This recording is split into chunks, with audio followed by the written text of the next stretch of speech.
We are well into Season 5 Reloaded of Warzone and Black Ops 6, and Black Ops 7 is just around the corner. So I thought, what better time to make sure our settings are in check by putting all the best settings into one big video. That way we can stay on top on Verdansk and Rebirth Island, and be fully prepared for the Black Ops 7 beta, full release, and the Warzone integration. So first up, we have the best audio settings for Warzone and Black Ops, including both the in-game settings and your system settings, whether you're on Xbox, PlayStation or PC. And we begin with the master game volume. Here I've gone for 90, but to be honest I mainly control this on my headset, which I imagine is the case for many of you too. This works well for me and ensures that none of the super loud noises ever get distorted. In terms of the breakdown, I've got gameplay music volume on 4. Really, if we wanted pure optimization for footsteps, we could put it to 0, but 4 is low enough to ensure that really. For dialogue volume, I'd actually put this further down to 30. This ensures that we can still hear important things like the narrator telling us an enemy is dropping in or a UAV is active in the area. However, it is quiet enough that it doesn't override other important sounds. For effects volume, we want this on 100 because this is where footsteps sit, along with other important in-game sounds. Then for cinematic music volume, similar to gameplay music volume, I've got mine on 4, but can be switched off completely. For enhanced headphone mode, I've got this switched off. It doesn't appear to make much of a difference, to be honest. There is of course the paid option where you can configure this setting even more, and this may be better, but generally I wouldn't advise anyone to be paying for this. And with the research I've done on this, I think there are much better ways that we can improve audio. For audio mix, I would go for headphone bass boost, especially considering some of the other system specific settings that are coming up. This is still a great audio mix because it does have a tight dynamic range, meaning that the volume difference between the lowest and loudest noises is minimalized, so you've got more chance of hearing quieter sounds like footsteps, and it does boost low-end frequency sounds, which is where a lot of the footsteps register. So I personally prefer this. But Sucker Punch is a popular option too. It has the tightest dynamic range of all, so it brings up the quietest sounds as much as possible. The only issue is, everything just sounds super loud, and because of that, a little weird and distorted. For mono audio, make sure this is switched off, as this ensures that stereo audio is enabled, meaning that we get directional sound. So if someone is shooting or running to the left, we hear it in our left ear, and then same for the right. For mute licensed music, that's very much up to you, but if you do ever want to share clips online, you might want to just enable this so you don't get any copyright strikes. Now for asymmetric hearing compensation, this is something I've previously said to switch on, and then we go ahead and configure the frequency intensities, but I'm actually going to advise now that we switch it off, and that's because we're going to be doing our own frequency changes on our own systems. Then for reduced tinnitus sound, put this on. Now let's talk about some extra system specific settings we can tweak to improve audio on Warzone as well. If you are on PS5, you want to utilize the option called Audio Focus. If you aren't seeing this option still, make sure you have the latest update downloaded on your PS5. So if you are on PS5, you want to go to Audio Focus and put the focus type on Boost High Pitch. This does allow us to hear footsteps that register in the higher frequencies much easier. Then when you mix that in with the headphone bass boost setting in-game, which we've just set, we can also hear the bassier footsteps easier too, since footsteps in Call of Duty register at different frequencies depending on what people are running on.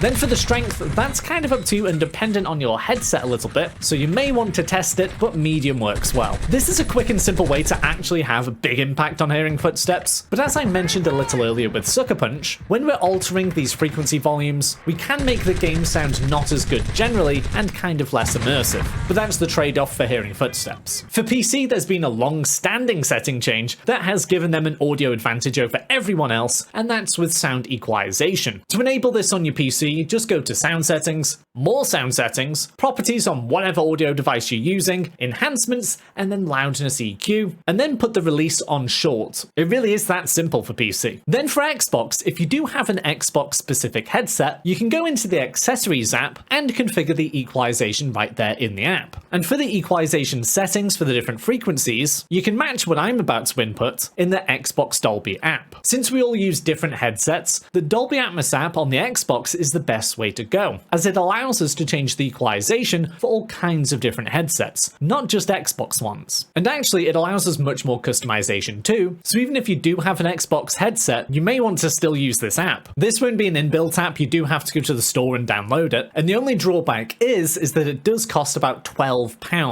That's a one-off payment, but honestly, after using the 7-day free trial and testing a bunch of different settings, it really seems well worth it. You can try the 7-day free trial though and see for yourself. Once we're in the app, we want to go over to settings and down to the custom profiles. Once here, we want to toggle on the sound virtualizer and, very importantly, the volume leveler, which is just another word for sound equalization. So it brings up the quieter sounds and dampens the louder sounds. Then for the different equalization mixes, you can see we've kind of got a couple of waves and peaks in here. Now these peaks are where the footsteps register in Call of Duty, both on the bassier end of the spectrum and on the higher pitched end too. So please copy these settings and tell me what you think down below in the comments. So they are all of the audio settings, but now let's get our game looking beautiful and head over to the graphics settings. And we start here with the display settings, specifically the refresh rate. So we want to enable 120Hz refresh rate, which will only be an option if your system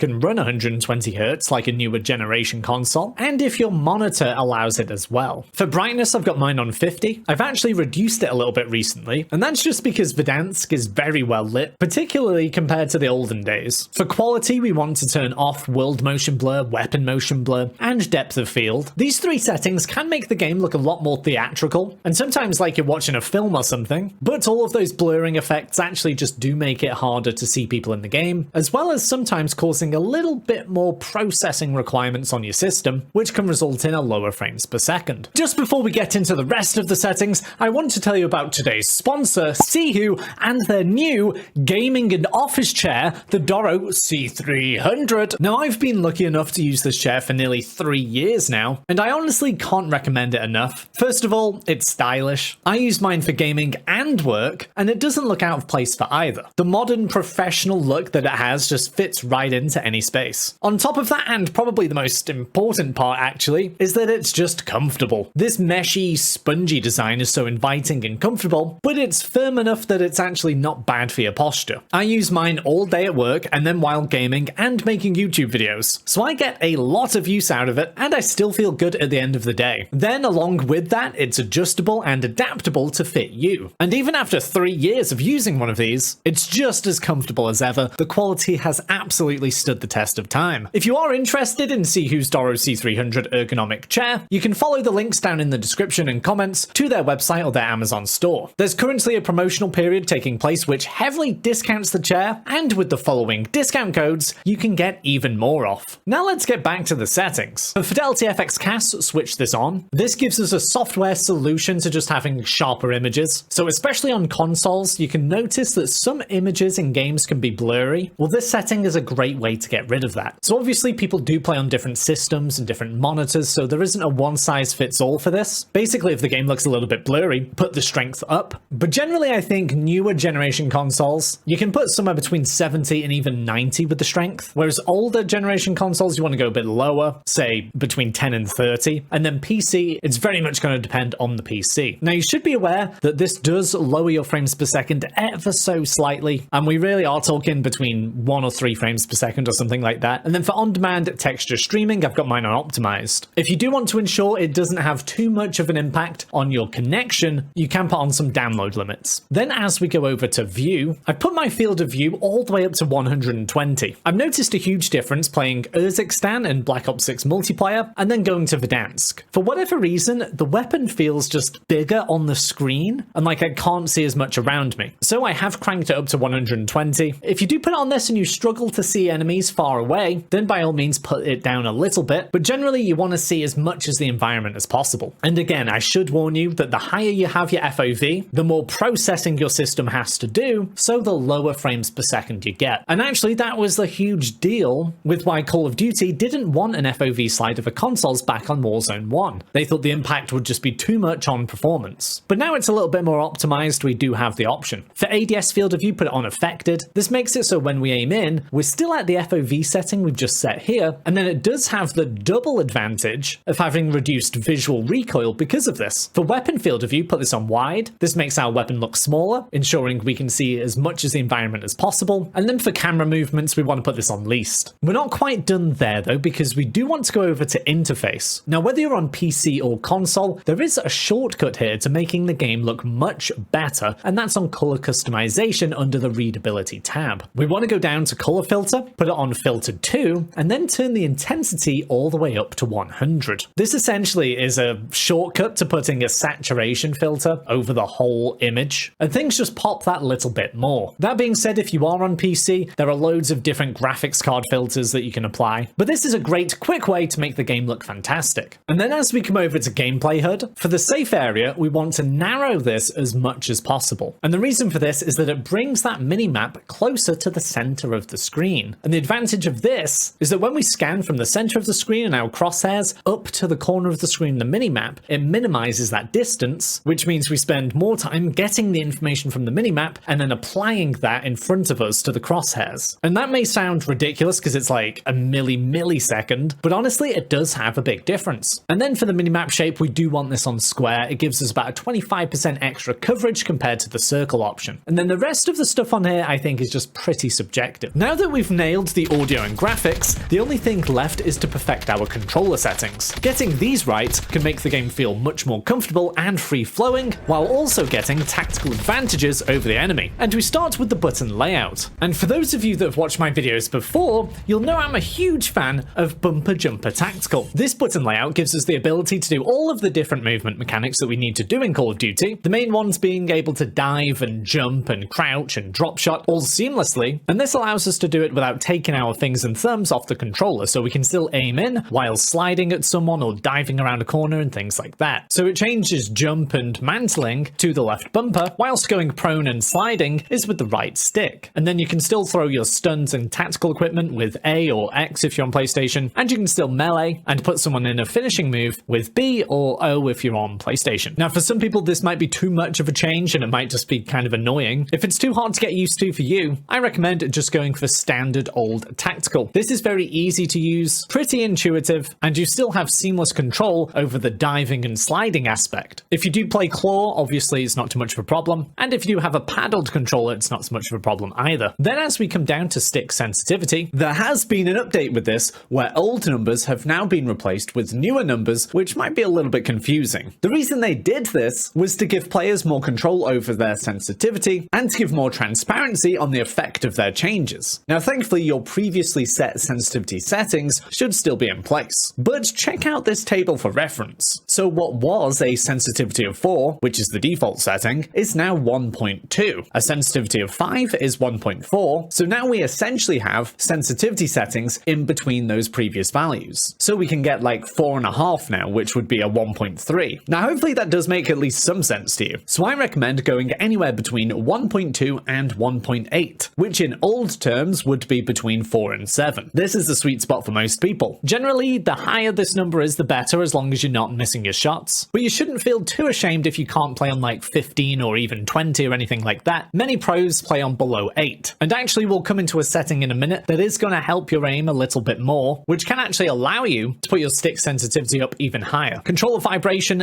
it's not a huge deal, but I switch it off. For dead zone inputs, this is where actually a lot of people get confused, and you can make some huge differences here. So with the minimums, whether it's the left stick or right stick or even the triggers, we want these as low as possible, as essentially this gives us the best response time possible. So we only have to move our stick a little bit, and we're starting to get movement on the screen. Now the only issue is with the sticks, if we do put it on 0, you can get stick drift, so where you're not actually touching your controller, and yet your aim is still moving around. Obviously that's not going to be useful, especially when it comes to your aiming. So that's why mine are on 3 and 3 here. That's kind of my sweet spot, so the stick drift is stopped. If you put it on 3 and it's still happening, just put it up a little bit more until it stops. And actually you do have this test function these days, which is very helpful indeed. You don't have to hop into a game and then hop back out and all that kind of thing. Then for the left stick maximum, I recommend putting this down to 70. By doing this, we can get into a full sprint with our left stick even quicker than usual. So instead of going to the full rotation forward 100% to go into that full sprint, actually only 70% of the way is going to do that for us. For the right stick max, I think that's absolutely fine. And then the triggers, put these down to 0. We want super responsive aiming and shooting. Now as we come across to aiming, we have sensitivity multiplier. Now this is what I was talking about just a moment ago, where we can have a big improvement in our aim and actually run our stick sensitivity a little bit higher. That's because I recommend changing your ADS sensitivity multiplier to 0.85. This makes it so when we aim in, our sensitivity is just that little bit lower, making it easier to track opponents and hit our shots. But when we come out of ADS, we've still got that high sensitivity to swing around around the map. For aiming advanced settings, we want our ADS sensitivity transition timing on instant, and we want our aim response curve type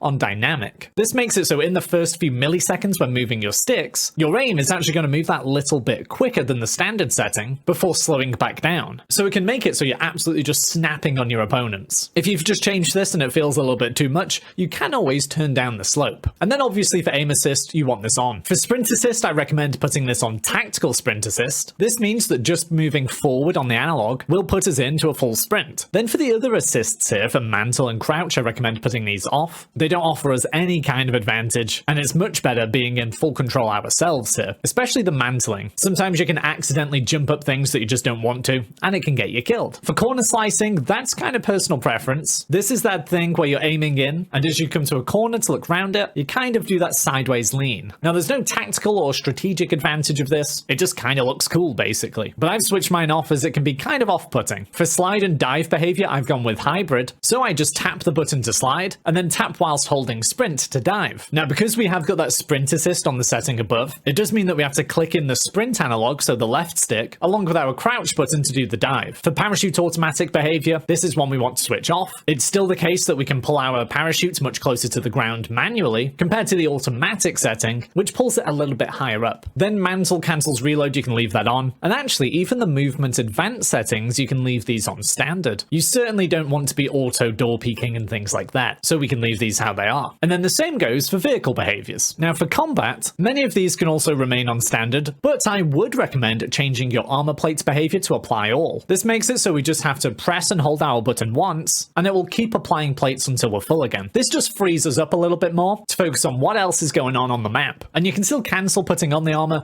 just by clicking the armor button once more. Again, these couple of settings are just fine on the standard, but for combat advanced settings, we do want to put our weapon mount exit on instant, and then interact and reload behavior on prioritize interact. If you are new, that's going to be one of the absolute key settings to get you moving around the map much quicker. So you just have to tap the button every single time to either open a door, open a chest, pick up a weapon, etc. For sprint cancels reload, I recommend switching this off. Because we've just put the settings on to go into our tactical sprint as quickly as possible, we don't want to be touching left on our analog a little bit and then it just constantly cancels the reload. That's going to be really annoying. In fact, you want to be killing people and then reloading as you're sprinting off somewhere. To cancel a reload, really you want to just YY, and that just refers to change your weapon and then change it straight back. So whatever button you have for switching to your pistol, just double click that and you stop reloading. So they are all of the best settings for Warzone and Black Ops right now. Hopefully you did find them useful. And now that we're finished up here, why don't you join me over in this video to see how we can rank up weapons on Warzone as fast as possible.